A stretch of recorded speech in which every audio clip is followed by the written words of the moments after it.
burashize kandi ntuziratashe twongere twishime tunezererwe dushimire Imana Nyagasani iduhagaritse tukaba tugejeje aya magingo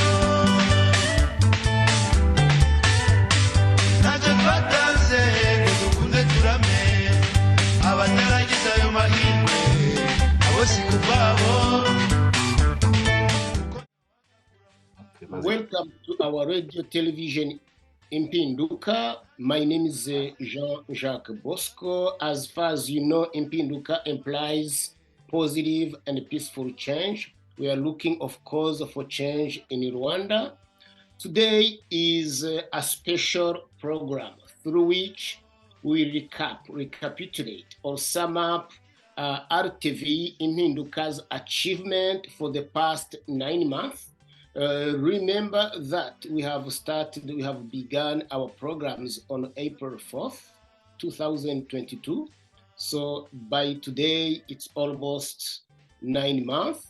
So we have to see what we have done. We have achieved a lot. People can think, 8 months, it's not enough, but it's a lot. We have achieved a lot, I'm sorry. So before we proceed to the core, to the main subject, to the main point of this program, I am going to let my colleagues to present themselves to the audience, although they are well known to each and everyone. So from my right-hand side, I see our sister, of course, the lady, that's Marie-Josée. Marie-Josée, how are you? I'm good, thank you. Good evening, Jean-Jacques Bosco. Good evening, everybody that follows this program, and welcome. So my name is Marie-Josée Ufita Mahoro, and I've been you saw me on this channel, especially in whatever that talked about women and also about young people. So thank you again for having me. And this evening we're going to discuss. I'm sure that we're going to enjoy the time we spend together. Thanks. Yeah, thank you for being our guest of honor tonight, Marie-Josée. And the next to you is Alex Dushime. Alex, you have the floor. Thank you, Jean-Jacques Bosco. First of all, it has been an honor to be part of this vibrant team, RTV, Radio Television Impinduka. So my greetings to everybody, to our audience, to our team, and hopefully we're gonna have an awesome show. Thank you. Yes, thank you all of you. I was wondering if our next guest is in today. It looks like he's not here yet. So.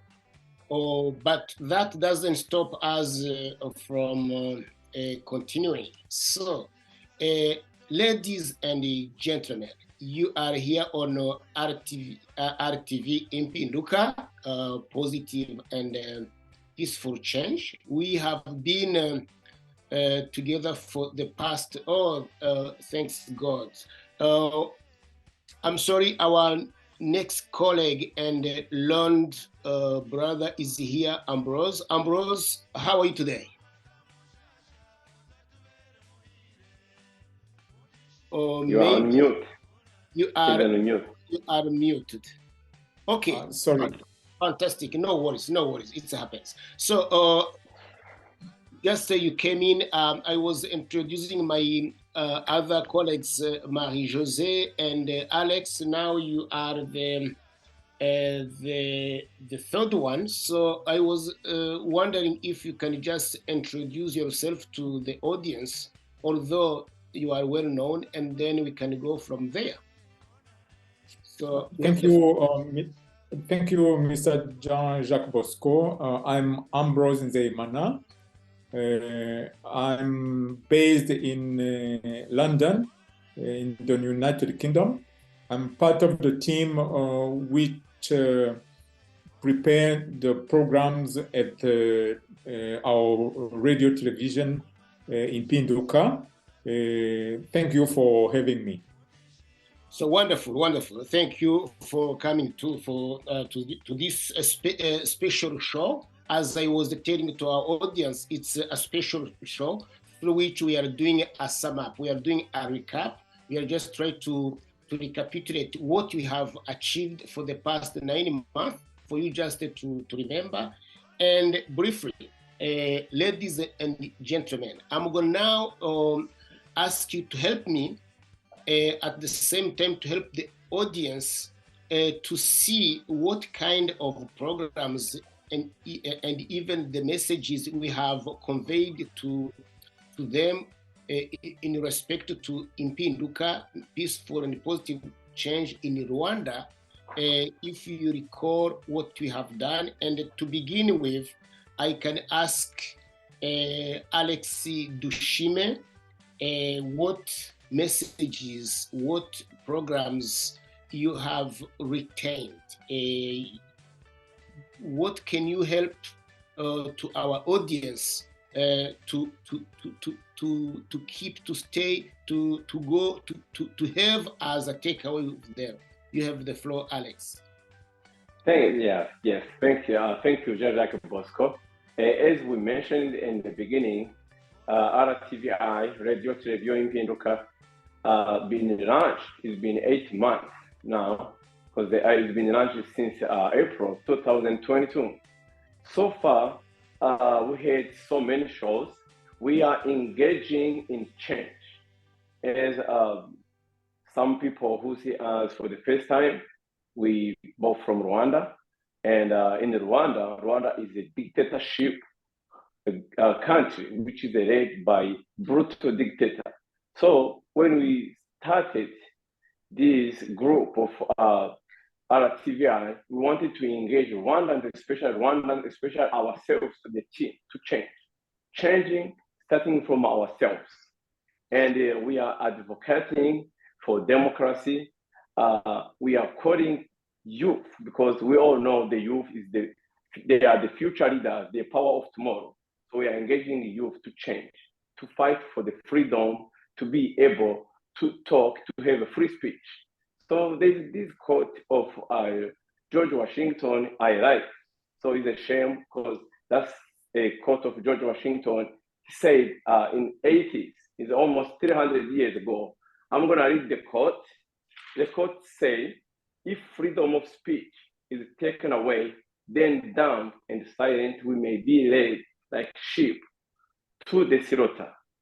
So if you think of this quote and you see what is going on in Rwanda, exactly the same. There is no difference, because in Rwanda, there is only one man who can talk. Nobody can ask why. Nobody can ask what. Nobody can ask why this thing is happening. So that's pretty much what is going on. So then we are engaging youth people, Rwandans, even ourselves, to change, to start contracting, to disagree to agree. So there's no problem to disagree to agree. So we have so many shows, around 47 shows. We engaging women, we engaging, of course,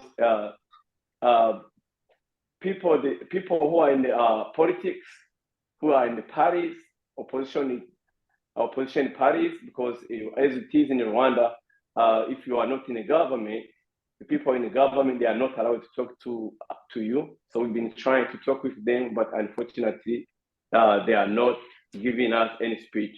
So we are tackling refugees. How can refugees issues can be ended in Rwanda? We're talking about human rights, justice, peace. As we know right now, Rwanda is always provocating the neighbors. Most people in Africa or the whole world, we know about what is going on with Rwanda and Congo. But before this M23 started, Rwanda had some issues with Uganda, with Burundi, with Tanzania. So we see now how this change can happen. We can live in harmony. Rwandans, everywhere they go, people, they are suspecting them, you know. So we want that change. A Rwandan can be seen as a people, as a person. If you go to Congolese, they feel free. If you go to Uganda, it can be the same. If you go to Tanzania, it can be the same. And so we are talking about good governance, of course. If there's a dictatorship, there is no good governance. So we are talking about inclusiveness. So if not few people who are only having those privilege to be in a government. There are some certain people in Rwanda who have the privilege to have a job. Other people, they are treated like a second citizen in Rwanda. So we want that change. We want all the Rwandans to have all the rights in the country. That's pretty much what we are engaging in our TV, radio, television, RTV. Thank you. Yeah, thank you, my colleague Alex, to give an overview of what is our engagement. And thank you very much indeed. Now I'm passing the microphone to my learned colleague Ambrose Nzeimana. With and after your hard work over the 9 months with RT-IMPINDUKA, Positive and Peaceful Change, what programs you remember, what message you can now convey to our audience in terms of peaceful change in Pinduka, as is our motto? Thank you. Thank you for the good question. I will start by one of the programs I took part in April. It was during the first month of our radio television. The program was about a book by Sraja Popovic, How to Remove a Dictator without violence and without arms. The book teaches us about how other people in other nations have made change, political change in their countries without shedding blood. And the program was about teaching our colleague, our compatriots, Rwandan compatriots, how to get rid of the RPF regime through a peaceful revolution. And that's one program which I can remember clearly. There was also this other one. It was an interview by the writer, Mrs. Wrong, who wrote about Karegeya, who was assassinated in South Africa by the RPF. And the interview was being given to Karine Kanimba, the daughter of Paul Rusesabagina, who is currently in prison in Rwanda. We all know how he was kidnapped from Dubai by Kigali. And the interview of his daughter focused on the surveillance system called Pegasus that the government of Rwanda, in which it has invested millions of dollars to target activists, politicians who oppose the political power of RPF in Rwanda.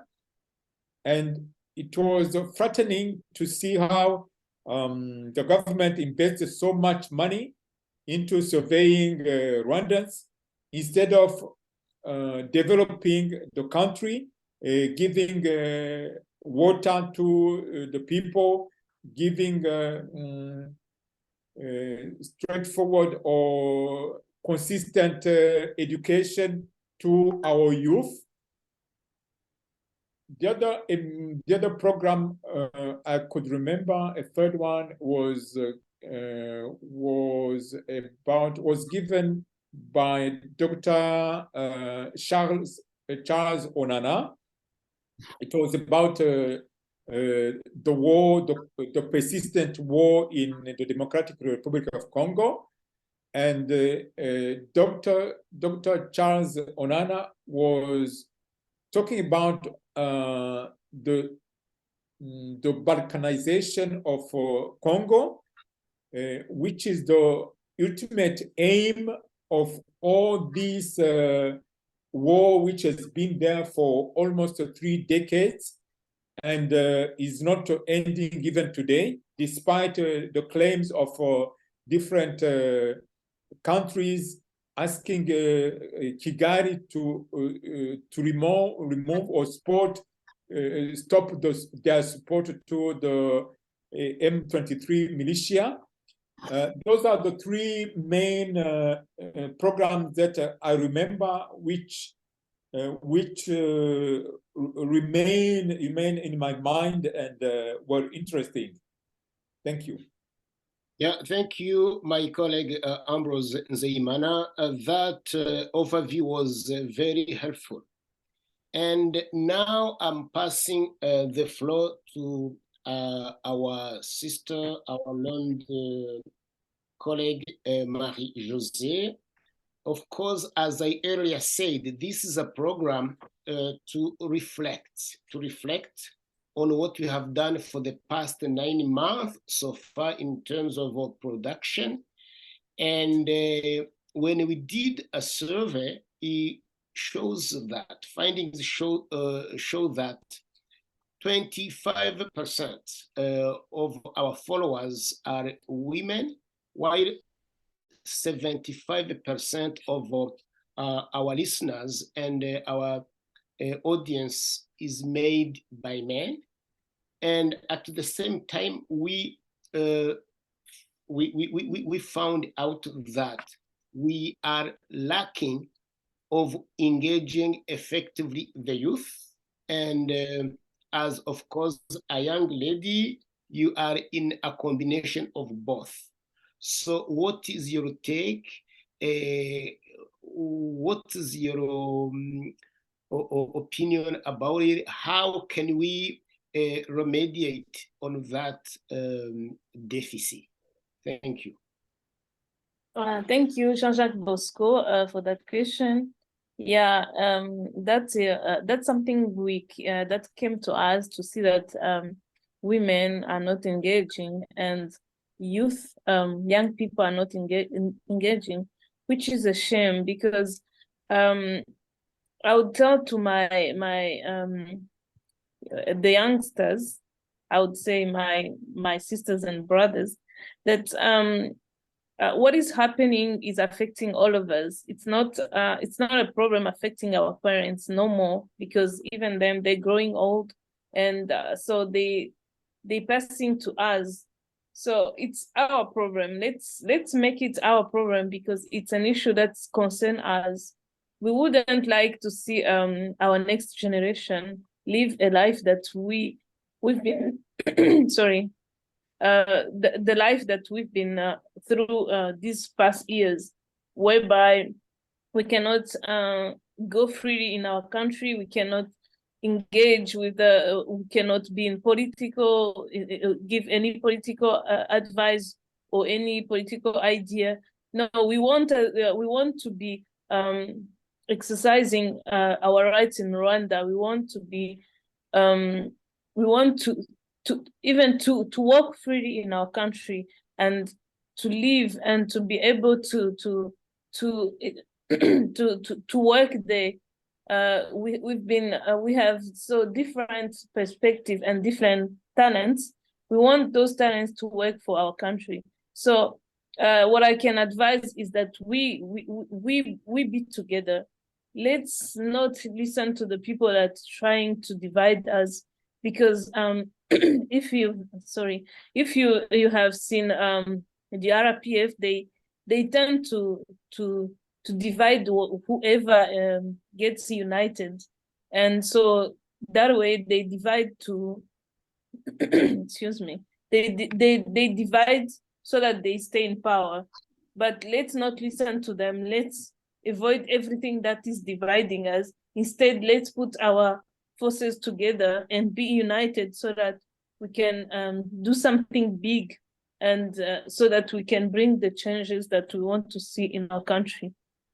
So even for women, I would tell them that it's up to us to educate our children towards the changes that we want to see. Women are the first persons in the family to educate and to guide the next generation. So it starts with us. Let's teach our children our culture, our history, our political views, so that when we talk to them, that in earlier stage of life, they will grow with that patriotism spirit, and they will fight really for anything that would divide them or anything that will prevent them to be in their country. So let's unite and let's stay together and work together towards the changes that we want to see. Thank you very much. Yeah, thank you, my colleague Marie-Josée, about your positive note on the message of union, to be united. And then without youth, without women, no change is possible, is feasible. Our program is almost leading to its end, which leads me to ask my learned colleague Ambrose Nzeyimana to give at least a note, a final a note or a remark, or even a wish to our audience as well as our colleagues. Ambrose, you have the floor. Thank you, Mr. Jean-Jacques Bosco. On behalf of our team, the program editors, to the audience of our radio, to anyone who has helped, who had helped us to be where we are today, I would like to say thank you for your commitment of being with us. And during this festive period of Christmas and the New Year coming, I'd like to wish you everything you want to be alive with your families, to be healthy, to plan ahead with all your wishes for the coming year. Let's not forget our compatriots who are in Congo, who are still suffering despite the time lapsed. It has been many decades that there have been that unstable situations. Let's not forget them, particularly the young people.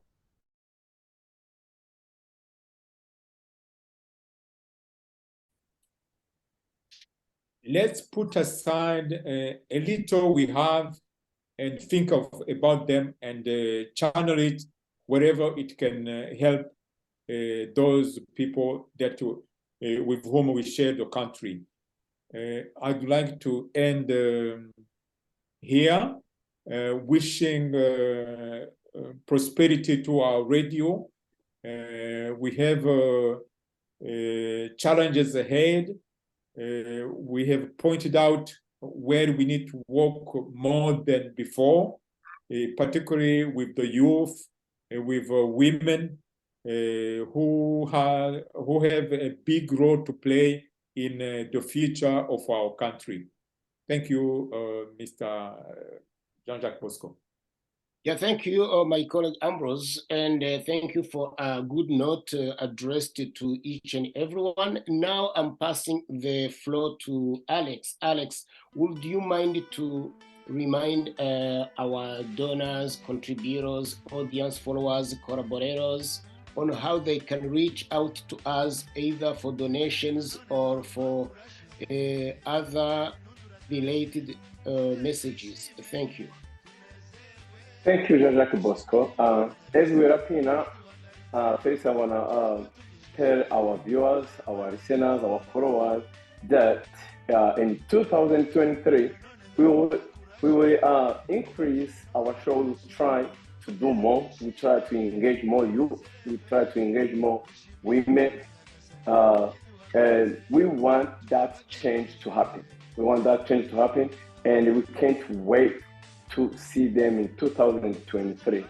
So for those who wish to help us to donate anything, their time, they can share our shows. We are on all the platforms online. We are on Twitter, RT-IMPINDUKA, RT-IMPINDUKA. We are on Facebook. We are on Instagram. We are on all the social media platforms. So hopefully next year we're gonna have a big family, and hopefully we're all gonna meet in Rwanda. We want that change. We want that freedom. We want to live in our country in harmony. We want all the Rwandans to have freedom to speak what we want to say. Thank you very much, and I can't wait to see y'all in 2023. And I wish everybody Merry Christmas and a Happy New Year of 2023. Yeah, thank you, my colleague Alex. Thank you for that great remarks. And now, sorry, I'm passing the floor to our young sister and lady, Marie-Josée. Any comments? Any ending message? Thank you very much. I will end by wishing everyone a Happy New Year and a Merry Christmas first, and a Happy New Year, happy festive season. And yeah, as Ambrose said, let's not forget about the people who cannot celebrate like we're doing peacefully in our families. Those peoples in Congo and all over Africa, whereby they've been attacked and they're being moved to places where they are leaving everything behind, basically. So they don't have clothes, they don't have food, they don't have medication, no food to eat, nothing. So let's think about them, and let's share these festive seasons with them. There are a lot of ways that we can help them. There are account numbers, there are PayPals. We can even share with you in the comments the contacts that you can use. But let's not forget about them, because where they are because of the change in Rwanda that they wish to see. So let's not forget about them. And also there are children that need education all over Africa. So let's focus on that. And also while we are celebrating the joys of Christmas, let's also celebrate with those who have nothing. So towards 2023, we're going to meet again, and we're going to improve our way of communication. So your comments are welcome, are the most welcome. Whatever you think that we can change, whatever you think that can improve our RTV IMPINDUKA, please share in the comments. So we're going to take that into consideration. Thank you very much. Yeah, thank you, my colleague Marie-Josée. Thank you, dear colleagues. And now it's my turn to thank all, on behalf of RTV IMPINDUKA, of course, all our donors, contributors, audience, followers, collaborators, and for their constant support. Without them, without you guys, we cannot achieve much. Once again, Merry Christmas to everyone. Happy New Year. And see you in 2023. Healthy and sound. We love you, RTV Impinduka. Thank you.